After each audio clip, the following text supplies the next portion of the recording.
Hello and welcome to the Bookcast Club. My name is Chris and I am coming to you from Kokomo, not Indianapolis. And I am joined by my co-host, Jenny. Jenny, where are you joining us from today? I am still coming from Norwich. In the UK. This will hopefully be the last time I ever have to come from Kokomo ever again. I am desperate to get back to Indianapolis. So, welcome to today's episode of the Bookcast Club. We are going to be talking about North Woods, the 2023 novel from Daniel Mason, which was much celebrated. I think it got like a notable book mention in pretty much every single end-of-year magazine book review for the year of 2023, and it's one that I heard a lot of good things about, so I was really excited to read it. But before we talk about that, we're going to be talking a little bit about what we've been currently reading. Anything exciting? Jen, have you been reading anything exciting? Reading's been pretty slow, I'm not gonna lie, and I'm gonna blame it on the TV series The Traitors. I don't know if you watch this in the States. They definitely have an American version, because I've watched the first series of the American one.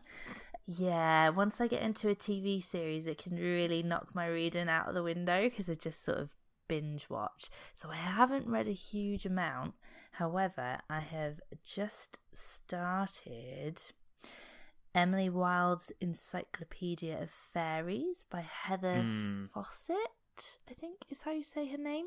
I have seen this everywhere on probably BookTube, but also Instagram.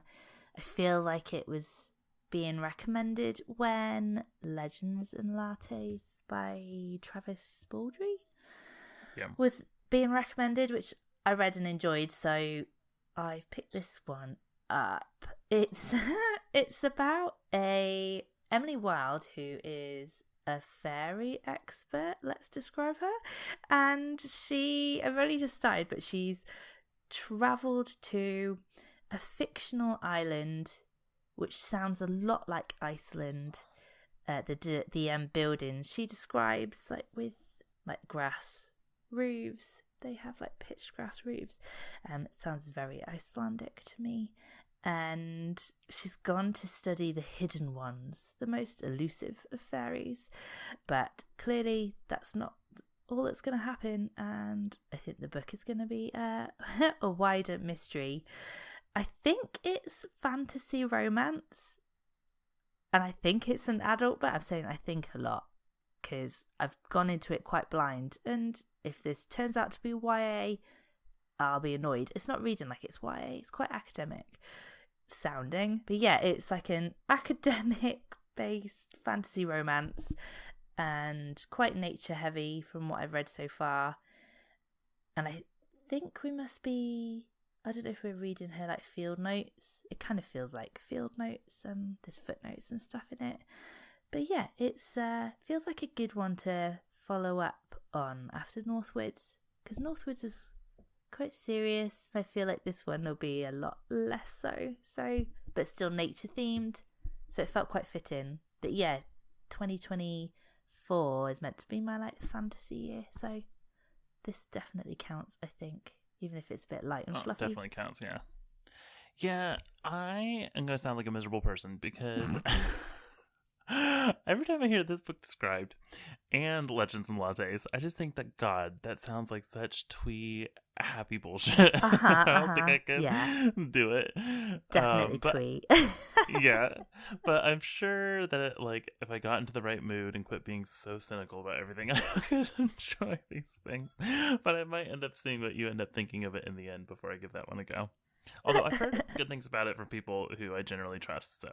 My reading has been very bad, so I've not read hardly anything. This start of the year has been quite difficult because I had a little housing situation, which meant that I've been having to live in Kokomo and commuting to Indy for like the past month. That is ending in just a week, thank God. But I've been very busy because I work 10-hour days and I had the hour commute, so I've been working basically 12 hours. And yeah, so I've decided that I want to try to get back into audiobooks because that will help me start reading a little bit more. And I can like listen to audiobooks when I'm out on runs or when I'm commuting. So yeah, if you have any audiobook recommendations, listeners, feel free to let us know about them via email or social media, because I am open to all suggestions right now. But I am reading a book right now called Penance by Eliza Clark. Have you guys heard of it? It's pretty acclaimed. Are you listening to it? No, I'm not. But I am it. thinking about listening to it, because I think listening to it might help me out a little bit. It's grisly. It opens up with perhaps the most disgusting murder I have ever had the unfortunate displeasure of reading about. It's very quick. It's within the first 10 pages of the book. You're getting some very graphic descriptions. So far, that is the most graphic thing that has happened. So I'm kind of hoping that it's not going to have much more of that, because I truly couldn't take much more after that. Don't remember, because I know exactly the scene you're talking about. I don't remember it getting much more. Yeah, it's so grotesque that I don't even want to describe it, even though it's not much of a spoiler, because like I said, it happens the first 10 pages, but it's just so upsetting that I don't think I can get through describing it. So be warned. I'm a little bit hesitant on it, to be honest, right now. The writing is very good. God, Eliza Clark is very smart. It's so much more about the maybe fictional town. Is this a fictional town? I'm assuming it was. Yes. But Crow on the Sea. Okay. So yeah, I think it's fictional, but it sounds, reading it sounds very kind of based on I don't know, a rundown northern town. Well, yeah, so I read one book that was set in this place called Morecambe Bay. That's a real place. Okay, yeah. So this place, Crow on the Sea, where this book is set, reminds me a lot of that book that was set on Morecambe Bay. So that's why I kind of in my head kind of give it those vibes, even though since I'm not from England, I don't really know how similar these towns actually are supposed to be. So there's a lot more in this book about the actual town, the politics of the town, how the politics of the town kind of played into the murder. Too much. In the first 60, 70 pages so far, I'm like, okay, I've had enough of hearing about all these different businesses that opened up in this town and who was all connected to them and all this different stuff. Yeah, I've truly had enough. I want to get to the actual teenage drama that this book was supposed to be about. I'm sure it serves a purpose. I'm just being impatient because my reading is slowed down so much that I need to talk down to like a child to enjoy fiction now. So yeah, I've been reading Penance by Eliza Clark, and I will update you guys on whether or not I think it was worth all the hype, because my god, it was indeed hyped. I would suggest keeping going, because I found the whole book pretty disturbing. It's very disturbing. The majority of the book, I'd say, is very much, you spend a lot of time with those teenage girls, to the point that I found it quite terrifying and very sad to think that it was a fairly realistic scenario. Yeah. The bullying of teenage girls in it is just, it's awful. So yeah, it's not the book for the faint-hearted, that's for sure. I find it, that was exactly what I was going to say. The bits that I find most disturbing is how realistic the pranks being pulled and stuff are, because I was never a teenage girl, but I was a closeted gay, and that meant that I was friends with a lot of teenage girls and in all those teenage girlfriend groups, and I, saw a lot of bullying and just some of the pranks that are pulled, even in middle school, where they're locking girls in bathrooms and using putty to stop up the locks and stuff like that. I just remember so many similar things like that happening in school, and you can just see how quickly like kind of violence escalates. It's really quite upsetting. And it's a lot of Tumblr stuff. So yeah, there's a lot of anonymous bullying through the comments on Tumblr. And yeah, as I feel like I say this a lot on this pod now, but as a mother of I'm going to say a daughter because it is based on teenage girls, I'm just why does social media exist? Yeah. It just terrifies me that she's going to grow up in a world where this is the reality, and yeah, we're going to have to navigate social media and stuff at some point. But yeah, it's not a pleasant book. that's for sure. No, but it's it is good. really not. Disturbingly good. Yeah, it's definitely one that after I read the opening scene, I literally did like my dad was with me when I read it, and I was like, I really don't know if I want to read this. Like, this was so upsetting, that opening scene, that it was to the limit of anything that I'd ever read, to be honest. Definitely to the maximum of what I could handle. Yeah, you might not enjoy the ending then. Yeah, I'm kind of thinking that. And I'm really some of this pretty difficult to shock, like, violence-wise in books. I'm not easily upset like that, but there was something about that really got me. That's really all I have managed to read. Yeah, no, it's been a slow one. And, yeah, really slow. I mean, I'm reading fun, light stuff. You've gone a different route. If it wasn't for the fact, so listeners, if you are not a Patreon listener, you probably haven't heard this, but my big goal for the year is not purchase a single book, and that means I'm using the library. And this book has a lot of people waiting on it, so that's why I like kind of have to read it now, or else. Yeah. Because I think had it not been for that fact, I would have put it down and been like, let me try and read something a little bit lighter right now, and gone back to it later. But yeah, so unfortunately, that's the situation I'm in. Enjoy.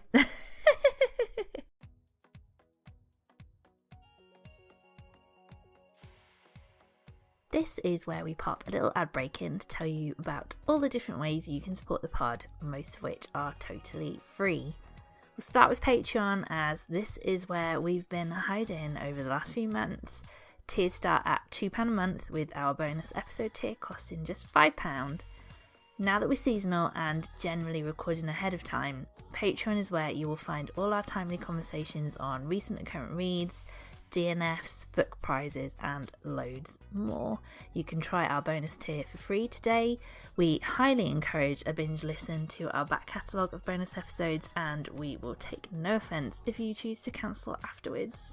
If you love receiving book mail and personalised recommendations, our top tier is for you. We get you to fill in a survey, and then we tailor our book recommendations to your preferences. Find all the details in our show notes.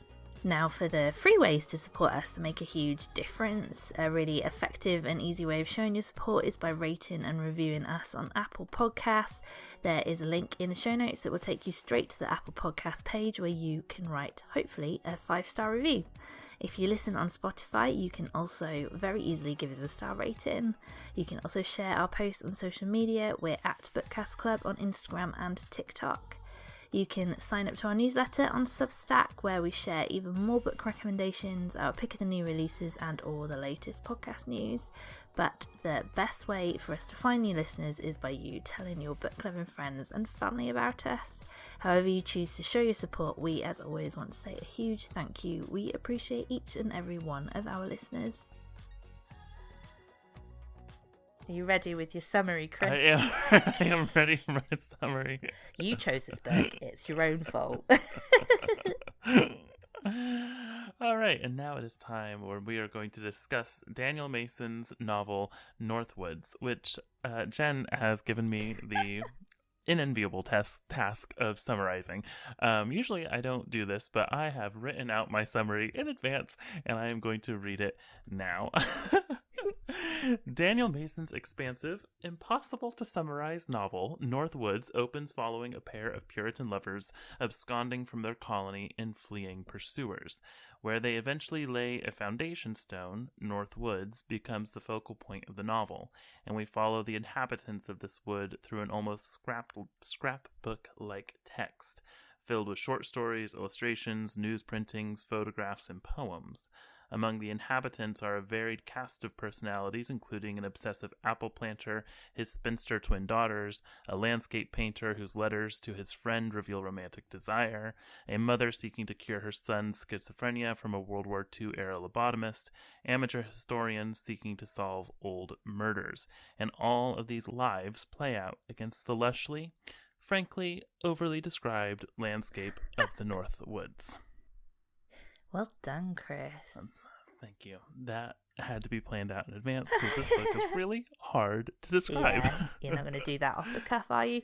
First of all, what made you choose this one? The thing that made me choose it is that I had gotten done reading Tess Gunty's The Rabbit Hutch, which I loved, And The Rabbit Hutch was very much this kind of hodgepodge-like book. It had a lot of varied ways of telling the story. There was a pretty expansive set of characters, all kind of closing in around this one event or this one place. And I just really liked the kind of different literary structure to it. Then I started hearing good things about North Woods, and that it was also very varied in how many different ways that it took on its story, and it had a blurb on it from Tess Gunty, so that also kind of played in my mind as like, I really want to read this book and discuss it. And it's not really like The Rabbit Hutch at all in the way that it like has this very varied structure, but it is a very expansive novel.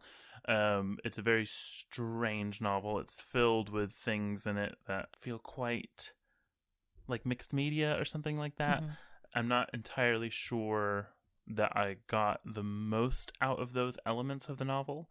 Sometimes I felt like I wasn't smart enough for some of the more experimental narrative choices that were taken with this book, or maybe that I needed to read it again with all of the knowledge of how everything links together and go through it again. Which isn't necessarily a bad thing. You know, a text being difficult or requiring multiple readings isn't, necessarily a failure, but it maybe isn't necessarily the reading experience I was expecting. Yeah, I had seen this book. I don't know if I can't have heard, I don't know how I'd seen it, because I'd definitely seen the cover, and it definitely caught my attention before, because the cover that I kept seeing was obviously the American cover, and it had a panther on the front, kind of like I don't know, quite like oldie worldy illustration, which I quite like. So I was quite drawn to the cover anyway, and I could see people were talking about it, but I had no idea what it was about. And after you chose it, I went into Waterstones. I picked up the UK edition, which has a horrible cover, I think. Chris quite likes it. I don't like it. Now I've read it, I don't understand what the cover is on the UK one. Is it not like a Russian doll? It looks like an old-timey like painting of a Puritan woman, if I remember correctly. That would make more sense. Yeah. Than a Russian doll. That's what it looked like to me. Yes, that's exactly what it looked like. Okay, that does make more sense. Anyway, I went into Waterstones and I flicked through it just to see what it looked like. And oh, you know what it is? Go on.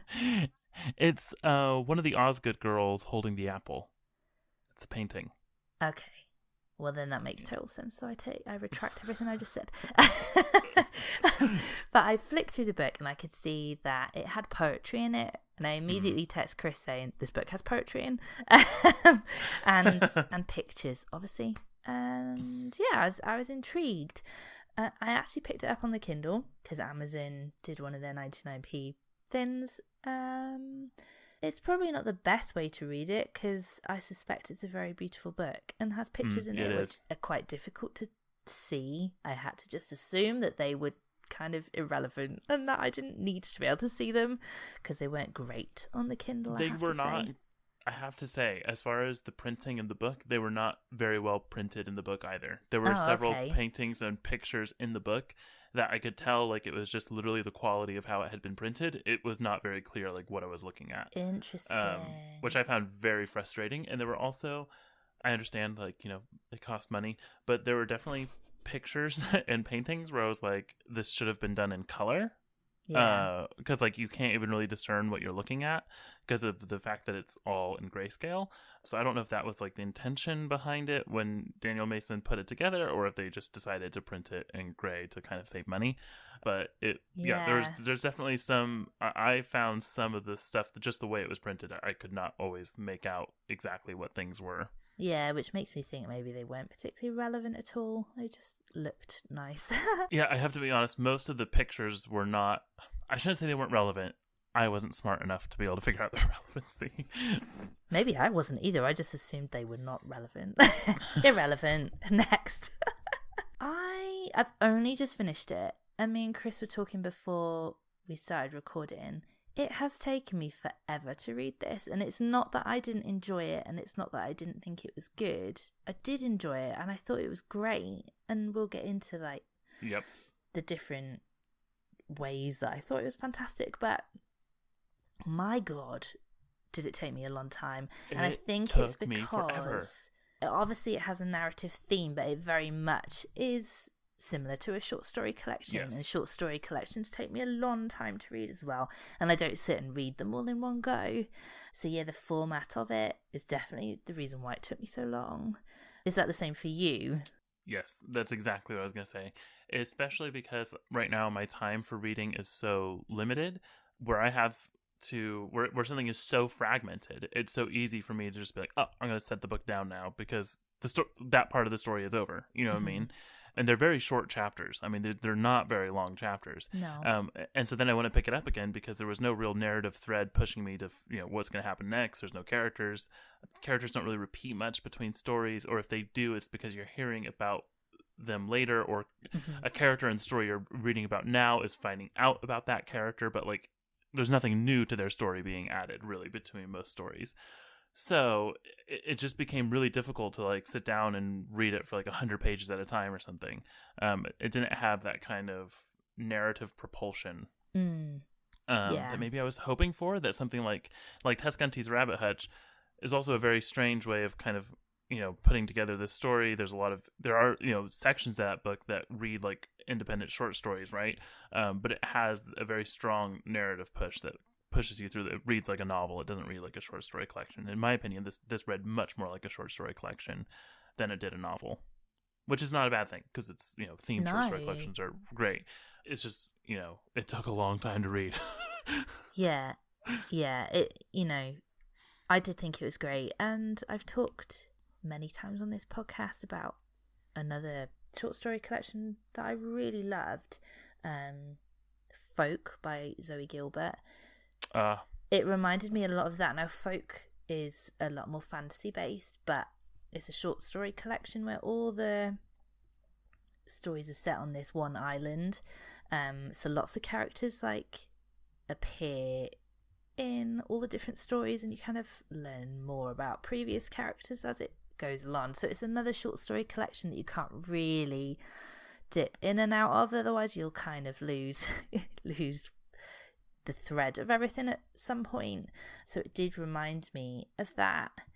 But this book, I mean, he is so clever. I've never read anything by him before, but he writes in, I mean, how many different kind of, like you say, would you so many describe it different as mixed forms. media? Yeah, different like formats. Some of it's like almost transcript from a lecturer's notes, like medical journals and poetry. There was one section that was written as if it was a story in an old pulpy true crime magazine. Yeah. It was so good because it was so close to, if you've ever read like any of those pulp magazines, he really nailed that voice like on the head. It was crazy. I don't know. And to me, it's not like my favorite type of writing to read that all the time, but to see it like imitated so well was just and integrated into the story. I just kind of couldn't believe it. Yeah, it was incredibly well done. I didn't think there were any that I thought, you're not so good at that, mate. Yeah. I think he's just excellent at all of it, which is quite incredible. But at the same time, and again, I think this comes back to it, almost reading like a short story collection. There's some of them I really don't now remember, which, yeah, is difficult when I don't think it's just supposed to be a short story collection. I think, it is the story of these woods and the different inhabitants over the years. But you're right, there are definite ones that stick out more than others, Yeah. Like when I was just writing that summary, I mean, I'm sure I was only including the ones that really stuck out to me. I think if we were to kind of pick apart like some of the best stories or the best bits, for me, it has to be the letters between the painter, the landscape painter, who was in love with his famous writer friend. That was so good. I almost sobbed. Yeah, I loved that. It's I think we've made it clear. Each of the short stories is like a different inhabitant of the house. Yes. Some of them are not inhabitants of the house. Some of them are people who end up visiting the house, but they're all kind of somehow connected to this piece of land. People connected to the land, aren't they? And the letters you're talking about, they are from one person's perspective, aren't they? You're just reading the letters from the writer, is that right? No, from the landscape painter. From the landscape He's the painter, one, that's right. So you're just reading his letters to his lover, right? You don't know what the person's saying back. So no, you just exactly. Kind of have to imagine. One-sided. Oh, it's so good. Yeah, it's very well done, very clever to like piece together their story as you just work your way through these letters and their life together or their secret life together. It's that was one of my favorites. There was another one. I'm trying not to give too many spoilers away, but let's just it's a very strange book. And I was really overjoyed by the fact that at some point there's ghosties in this book. Yes. And I loved that. And they pop up, not very often, just every now and again. And I'm really glad that I read to the end. Chris, I was texting Chris saying, I've got to finish this book, because it has taken me so long that obviously I've left it till the day we're recording to actually finish. And I'm so glad that the ending kind of tied all that aspect of it together. For me, it was the perfect way to end it. But yeah, just as describing the book now, probably people can kind of picture how strange it is that we're talking about ghosts and letters, and it's a magical book, really. It is really good. And the stuff about ghosts and stuff is really cool, because there's an explanation that others might have for what we think of as the ghosts, which are mental illnesses and all this other stuff. And you as the reader know that these people aren't mentally ill. There are ghosts, which I kind of liked that, to be honest. Yeah. The thing that I kept thinking about with this book was how, if I was trying to think of a word to describe it, the word that kept coming back to me was generous. It just felt like every time you thought the book didn't have something new to offer you, or every chapter just offered you something new.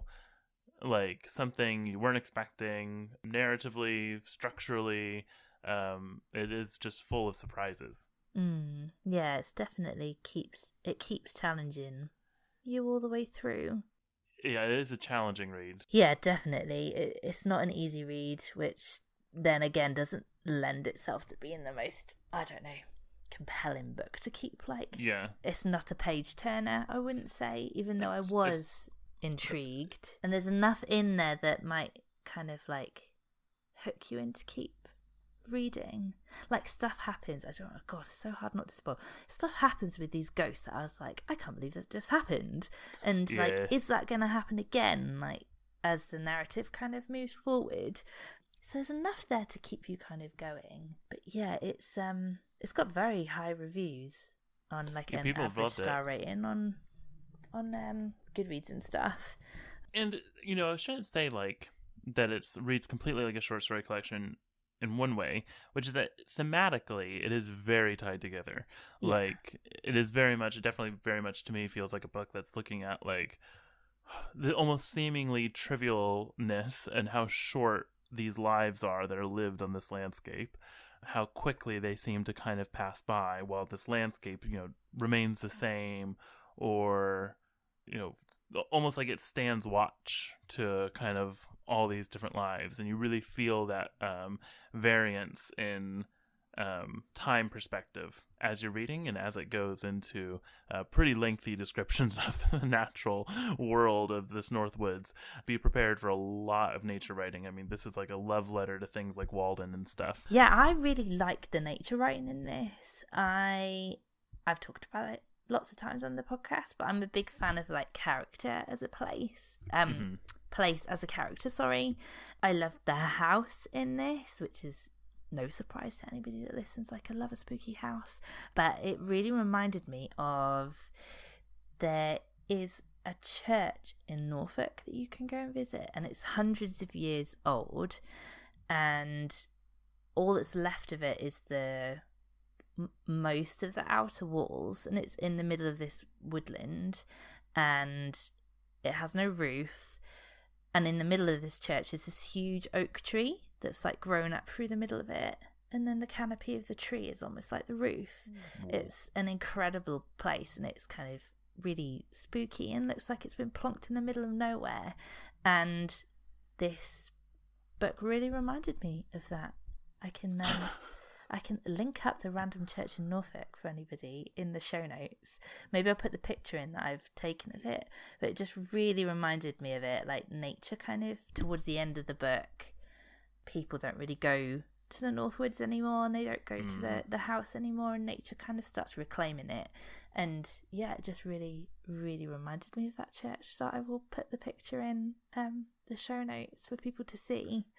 But yeah, if you don't like nature writing, I don't know if this is going to be necessarily a goer. I think it's one of the most nature writing filled books I've ever read. That was a novel. Yeah. The only time it got too much for me was when it started talking about the beetles and that were having sex, and it started going into the actual chemicals that were their hormones. Cut. That was the only time it got too much for me. Every other time I really liked all the nature writing. I don't remember that bit, so I've got a feeling maybe I'd started skimming. It was like 4-methyl diethyl ether, how intoxicating, and all this different stuff. It was like from the perspective of the male beetle. I do not remember the beetle chemicals. sex. There's definitely beetle sex in this book. So other than the letters between the two lovers, what were your other favourite parts in it? I really liked the perspective. There's a perspective of a woman who's called to the house as a medium to rid it of the ghosts that the new owners are experiencing for the first time. That bit was really good. I found that bit very funny. The woman whose like perspective it's told from is this really kind of irreverent woman. I mean, she ends up like very quickly in that section you find out that she just had sex with the guy that like called her into the house, and she's very, I don't know, just so funny to hear her perspective as she's trying to cleanse the house, even though she herself doesn't actually really believe that the house is actually haunted. The Mary and Alice Osgood section is really good, probably the most exciting of all the sections in terms of like, it's kind of a darkness as you're reading it. It's really good. But they're the ones that really kind of, their thread follows all the way through the whole book, really, and is the one that kind of like ties it all up at the end. Did you enjoy the ending? Yeah, I did enjoy the ending. I enjoyed the ending quite a bit. There's a particular ghost that came back in the end that I was actually quite surprised to see come back, and then I was actually happy to see that person come back. Like, huh? What? I know, same. I don't understand Did at first dawn on me either. eventually, but it was a lovely way to tie it all together. No, I think I quite liked, in general, I really quite liked the book. It just took a really long time to read it. For a book that I enjoyed so much, it just took me so long to read. Like, that's the thing I think I'll walk away from this book with the most, is like, wow, I spent a lot of time with this thing. Yeah, I spent a lot of time with it. How many pages is it in your copy? Well, we all know that you Brits are like publishing large print books every single time. Yeah, that's a bit huge. 372 for me. How many was it for you? I don't know, because I read it on the Kindle, but it felt like it was quite long. Yeah, so if yours was 372, the UK version's probably like 500. Yeah. I'm surprised they didn't split it up into 2 volumes. I know. Volume 2. Yeah, I am annoyed at myself that I had to rush it towards the end, because even though it's a slow read, it feels like, one, you should take your time over and just enjoy it and sink into it, and don't skim through some of it to get to the end in time. But yeah, not gonna lie, it has put like all of my other reading on hold, because I don't read more than one fiction book at once. I do read a fiction book and then a short story collection on the side, but this is so almost not quite a short story collection that I couldn't do it, and I had to read it all like in one go. So it's really slowed my reading down. But one of my resolutions was that was not going to matter, so I will let it go. But yeah, I think it's well worth people's time and deserves the hype that it's had, if it's if we're considering it a hyped book. Yeah, definitely. in some ways it was almost underhyped. Like, it didn't make it into a lot of like prize lists or anything like that. I mean, I think when it came out, I was kind of expecting it to get longlisted for the Booker because of the kind of buzz it was getting, and it didn't. Yeah, I don't know the dates of like the Booker and stuff as to whether I don't know when it came out and whether it's like, presumably it's missed out now on the Booker and stuff like that. Oh yeah, it definitely should have been eligible for the Booker based on when it was published, I think. But maybe I'm wrong. I could be getting the dates wrong. But I just didn't see it getting the kind of buzz that I thought it would from like other publications, or from prizes, I guess. Yeah. I also expected it to make National Book Award, and I don't think it did either. Like, I think it's been popular in the UK as well. I'm definitely seeing it get a lot of traction, more traction on social media, which is kind of surprising because it's not exactly the kind of book that you would expect to get much social media traction. No, and I wonder if that is because it's just very different. Yeah, and it's very well done. So. And I just don't that makes it sound like things that go well on social media are very well done. Yeah, well, sometimes. Well, yeah. So there's a couple of books that came to mind when I was reading this that it reminded me of. The ghost element of it, I've talked about this book on the podcast before, is Briefly a Delicious Life by Nell Stevens, which is a book narrated by a ghost. Very well narrated by a ghost. So yeah, I think if you like the kind of ghost elements in this, then you'd really like that one. It's a very clever use of a ghost in a book. And then I've mentioned Zoe Gilbert's Folk, but her other book, which is called Mischief Acts, almost reminds me more of this one. So she writes very much short. Well, so Folk is very much a short story collection, but Mischief Acts is, I started reading it in physical format, and I did stop, and I keep meaning to listen to the audiobook because a lot of that is written in verse as well. And I thought that was her first novel, but it very much reads like a short story collection again, but it's about the same character the whole way through. Yeah, Herne the Hunter, Mischief Maker, Spirit of the Forest, Leader of the Wild Hunt, hurtles through the centuries pursued by his creator. And that it is a short story collection, but based around this same kind of like shape-shifting character, and she writes quite nature-based writing. So she's the closest I can think of that if you enjoyed this one, then her writing is great, and I keep recommending her to you, Chris, and I don't think you can get her books in the States, so... Yeah, not easily, and 2023 me would have just ordered it from the UK, but I am on a no-book buying. Knew you me. And I'm trying to be really strict about this because a friend of mine made a bet with me that was quite an expensive steak dinner in Chicago that I couldn't do it. Yeah, she's bet me quite an expensive steak dinner in Chicago. And so let me tell you something. I truly am not about to break this. But yeah, because the one thing about me, I'm not buying anybody's dinner. Okay. So one thing that'll make Chris follow through. Yeah. So yeah, those are the only books I can even think that are marginally similar. I think if you enjoyed them, you'd enjoy those. It's really quite unlike anything I've ever read before, because I don't really have anything to recommend that would be too similar to it, to be honest. I mean, I guess nature writing wise, there's probably lots of people, go read some of the the classics. That's kind of the closest it comes to, is things like John Muir and all that. Yeah, a strange, not so little book. A good book club read, I think. Cool. Well, that's it. First book club episode of the year. It was a good one. Good choice, Chris. Glad I chose it. I'm also equally, sometimes even when you're reading a book that's really good, but you've been reading it for so long, you're just kind of glad that it's done. Read something else. I am feeling a little bit of that too. But I'm very glad that I read it, and I'm really glad that I got to discuss it. Yeah, no, that's fun. I enjoyed it. But yeah, so that's it for today. Thank you for listening. As ever, there are loads of ways you can get in touch with us. If you've read Northwoods, please let us know what you thought. Contact us with any questions, ideas, feedback. You can get hold of us on email at thebookcastclub@outlook.com or on Instagram where we're at bookcastclub. Please sign up to our newsletter where you get these episodes straight into your inbox. You get even more reviews. our pick of new releases, podcast recommendations and updates on this podcast. Check out our Patreon, where you can get a 7-day free trial of our bonus tier, where you'll hear all about our current recent reads, books we've DNF'd, reading plans, all the good stuff. And yeah, that's it. Thank you for listening, and we'll be back next week.